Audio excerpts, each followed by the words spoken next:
네, 친구 여러분, 오늘은 소설의 시점과 배경에 대해서 공부를 해볼게요. 우리 친구들 그림 그릴 때 한번 생각해 보세요. 스케치북이라는 좁은 공간에 마을의 풍경을 담으려면 마을을 한눈에 내려다볼 수 있는 곳에서 그려야 되겠죠?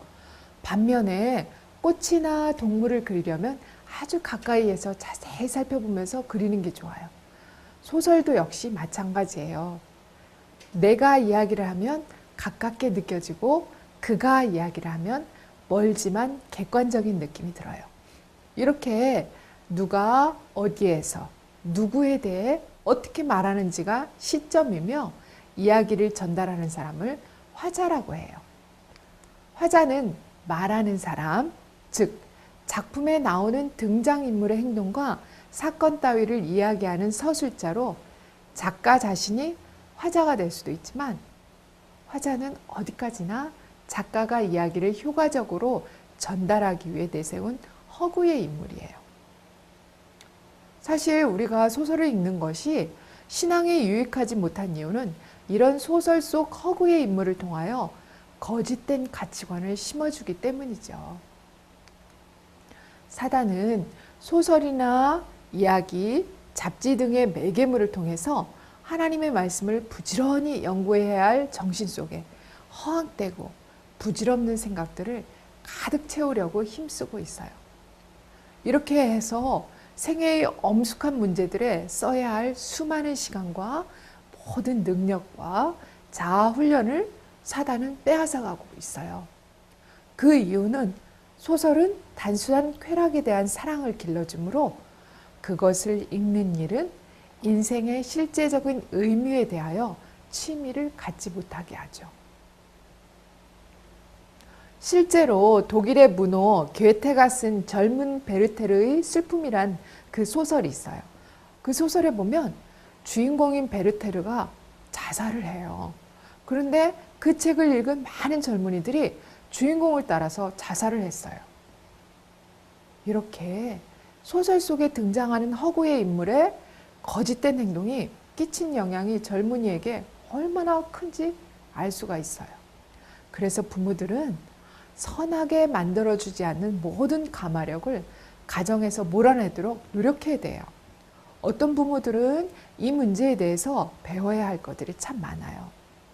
이야기 잡지나 소설들을 마음대로 읽는 자들에게 그대는 자신이 쌓아두지도 않을 수확물을 위해서 씨를 뿌리고 있다고 말해줘야 돼요.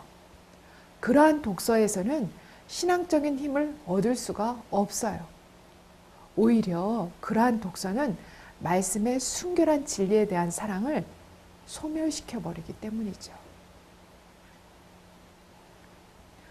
자, 그 다음 화자가 이야기를 하는 관점을 시점이라고 하는데 같은 사건, 같은 인물이라도 그것을 바라보고 이야기하는 화자의 위치와 서술하는 태도에 따라 화자가 사건이나 인물에 대해 서술할 수 있는 내용의 범위와 표현 방법이 달라져요.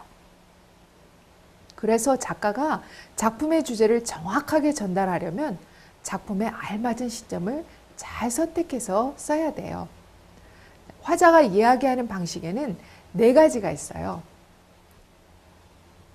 시점은 화자가 어디에 있느냐에 따라 1인칭 시점과 작가 시점 또는 3인칭 시점으로 나눠요.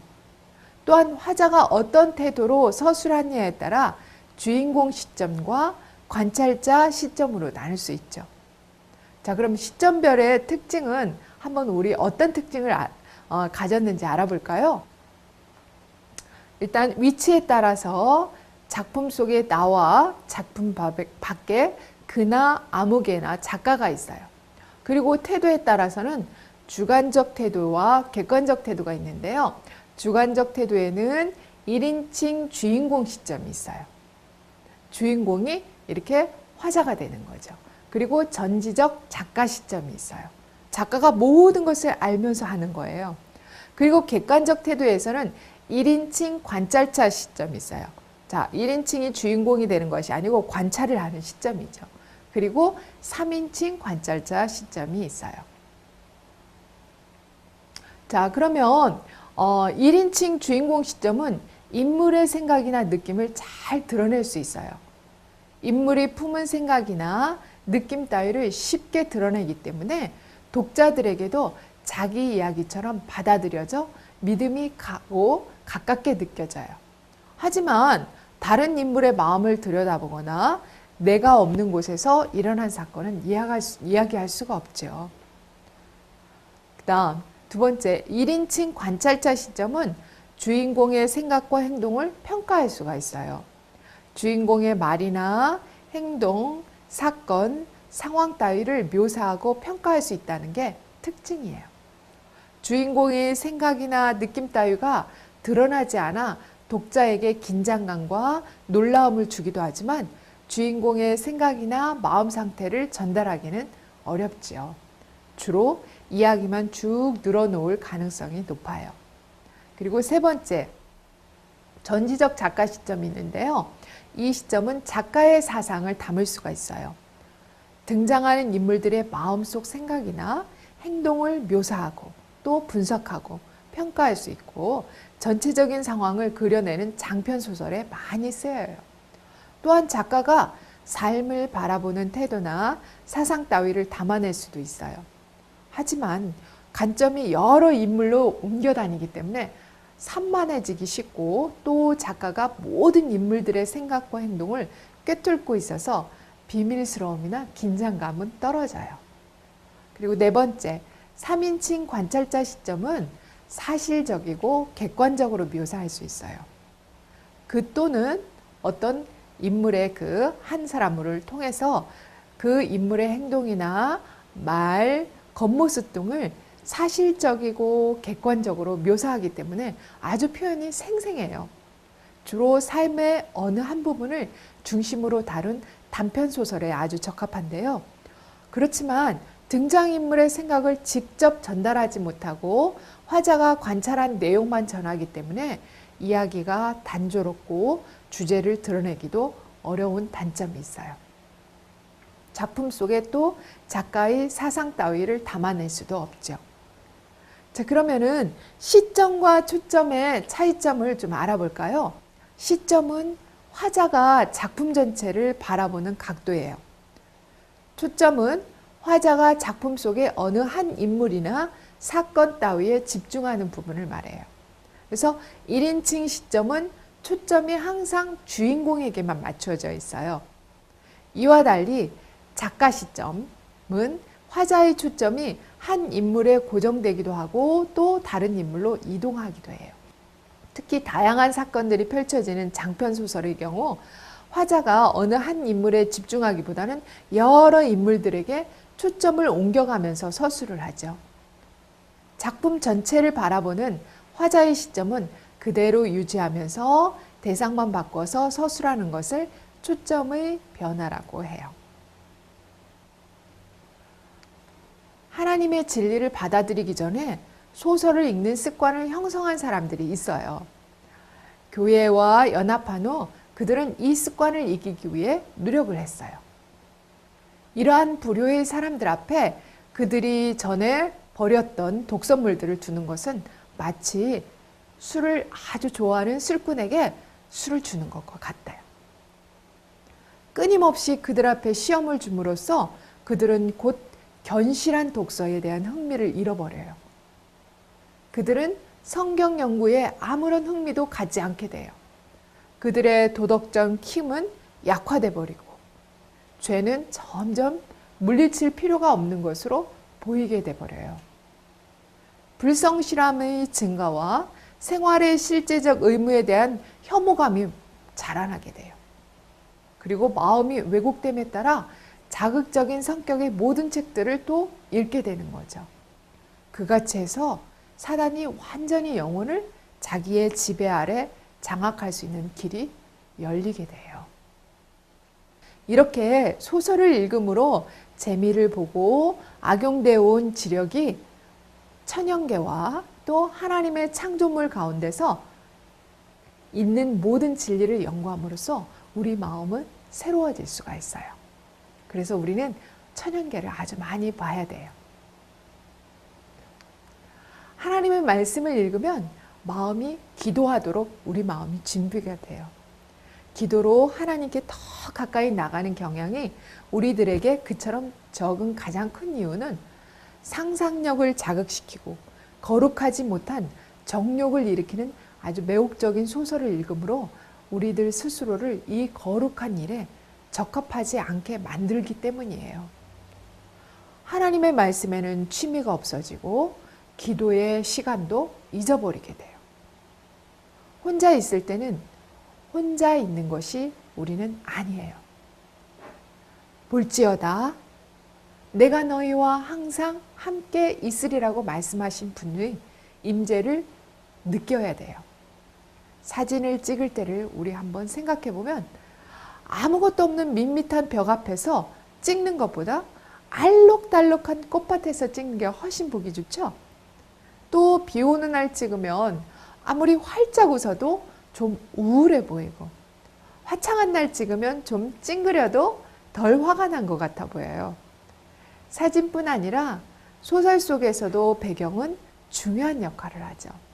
그러면 배경이 소설 속에서 어떻게 활약하고 있는지 우리 자세히 좀 살펴볼까요? 일단 배경이 뭔지부터 알아볼까요? 배경이란 작품 속에서 등장인물이 행동하거나 사건이 벌어지는 시간과 장소, 또 사회적인 분위기 따위를 말해요. 이런 배경들 덕분에 소설이 진짜 같고 또 흥미진진하게 전개되죠. 그러면 배경은 어떤 역할을 할까요? 지난 시간에 예를 든 황순원의 소나기라는 작품을 우리 친구들 알죠? 이 작품에서 공간적 배경은 단순히 아름다운 장면만 제시하지는 않아요. 구성 단계별로 새로운 배경이 등장하면서 작품의 분위기를 잡아주고 또 인물의 심리 상태를 간접적으로 묘사하며 사건을 이끌어가요. 또한 작품의 주제까지도 은근슬쩍 비춰주고 있죠. 배경이 이렇게 적절하게 쓰였기 때문에 소나기가 독자들로부터 오랫동안 많은 사랑을 받을 수 있었어요. 자, 그럼 배경의 역할에 대해 자세히 한번 살펴볼까요? 현실성을 부여해줘요. 시간, 장소 따위를 구체적으로 제시해 줌으로써 작품 속의 인물과 사건이 실제 일어난 일처럼 사실적으로 느껴지게 해주죠. 그리고 두 번째는 분위기를 조성해줘요. 작품의 분위기를 밝고 희망적으로 바꾸기도 하고 어떤 때는 어둡고 절망적으로 흐르게 하기도 하죠. 세 번째는 인물의 심리, 마음 상태, 또 사건을 암시를 해주죠. 인물의 심리 상태나 앞으로 일어날 사건이 어떻게 전개될지 암시를 해줌으로써 궁금증을 막 불러일으켜요. 그리고 이어질 내용을 예측하도록 해주죠. 다음, 주제를 제시해줘요. 배경 자체가 작품 전체를 상징하는 의미를 나타내기도 하고 또 주제를 드러내기도 하죠. 자, 그러면 어떤 종류의 배경들이 있는지 또 알아볼까요? 첫 번째는 시간적 배경이 있어요. 시대나 계절, 낮과 밤 등 인물의 행동이나 사건이 벌어지는 시간을 말해요. 두 번째는 공간적 배경이 있어요. 나라나 지역, 서양, 동양, 지상, 지하, 시골, 도시, 강, 산, 이런 사건이 벌어지는 장소를 말하죠. 사회적 배경이 있는데요. 세 번째는 한 시대나 지역의 풍습이나 생활 모습 또는 인간이 살아가면서 부딪히게 되는 정치, 종교, 계층 문제 등의 사회 문제를 배경으로 하는 것을 말해요. 사회적 배경을 적절히 이용하면 사회에 대한 비판을 우리가 할 수가 있겠죠. 그 다음에 네 번째는 자연적 배경이 있어요. 날씨, 지진 같은 자연 현상이나 구름, 바람 등의 자연물을 이용하는 것을 말해요. 등장인물의 성격과 심리 상태를 반영하는 주관적인 배경과 또 등장인물의 심리 상태와는 관계없이 사실적으로 그리는 객관적 배경으로 나눌 수 있는데, 주관적 배경의 경우 화창한 날씨를 이용해서 인물의 밝은 성격이나 기분 좋은 상태를 드러내거나, 또 비가 오는 어두침침한 날을 이용해 인물의 좋지 않은 기분 상태를 더욱 강조하기도 하죠. 이렇게 배경은 시간과 공간, 사회, 자연, 심리, 정신적 배경에 이르기까지 아주 다양해요. 또 작품 전체를 이루는 배경이 있는가 하면 작품의 어느 한 부분만을 이루는 배경도 있어요. 이런 배경에 따라 작품의 분위기와 느낌이 달라지죠. 글로만 이루어진 소설의 배경을 더욱 실감나게 보여주기 위한 그림으로 사파를 사용하기도 해요. 사파는 고대 이집트에서 처음 그려진 뒤 중세 이후부터 발달하기 시작했어요. 우리나라에서는 신라시대 인쇄물에서 처음 발견되었는데요. 이때부터 조금씩 책에 그려지다가 1920년대에는 전문 사파가가 등장을 했어요. 그리고 1950년대부터는 신문과 잡지, 교과서, 또 어린이 도서 따위에 많이 이용되기 시작했죠. 그런데 사파는 글의 내용을 이해하기 쉽도록 도와주기도 하지만 독자가 상상력으로 그려가는 것을 방해하기도 하는 단점이 있죠. 그러니까 사파가 있는 글을 읽을 때는 이런 점을 생각하고 읽는 것이 좋겠죠. 우리 마음의 큰 원동력은 믿음, 소망, 사랑이에요. 올바른 성경 연구는 이런 것들에게 호소하게 되죠. 성경의 외면적인 아름다움, 그 비유와 표현의 미는 그 진정한 보화, 즉 신성의 미를 나타내기 위한 배경에 불과해요. 하나님과 동행한 사람들의 기록에서 우리는 그분의 영광의 선광을 볼 수가 있어요. 그 전체가 사랑스럽죠. 그리스도에게서 우리는 하나님을 만나게 돼요. 천지에 있는 모든 아름다움은 다 그분에게서 비치는 빛의 몽롱한 반영에 불과한 것이에요. 예수님께서는 내가 땅에서 들리면 모든 사람을 내게로 이끌겠노라고 요한복음에서 말씀하셨어요. 성경을 연구하는 학생이 그 주를 바라볼 때에 그의 심령에는 믿음과 동경과 사랑의 신비로운 능력이 막 생겨요. 사람이 그리스도를 주목하는 삶을 살면 그가 존경하는 형상에 점점 가까워지게 돼요. 모든 것을 해로 여김은 내 주 그리스도 예수를 아는 지식이 가장 고상함을 인함이라. 내가 그리스도와 그 부활의 권능과 그 고난의 참회함을 알려 하노라고 바울 사도께서는 말씀하셨는데 바로 우리 영혼의 말이 되어야 되는 거예요. 우리는 성경의 역사적 배경이나 이야기 또 여러 제도와 각종 비유 등의 설명을 통해서 진리 되신 그리스도를 보게 돼요. 배경으로 설명된 여러 가지 성경의 지혜를 통해서 우리의 생명이시고 구속주이신 예수 그리스도를 볼 수 있어야겠어요. 네. 이것으로 우리 이제 소설에 대해서는 마치고 다음 시간에는 수필에 대해서 살펴보도록 할게요. 다음 시간까지 우리 친구들 건강한 모습으로 잘 지내요. 안녕히 계세요.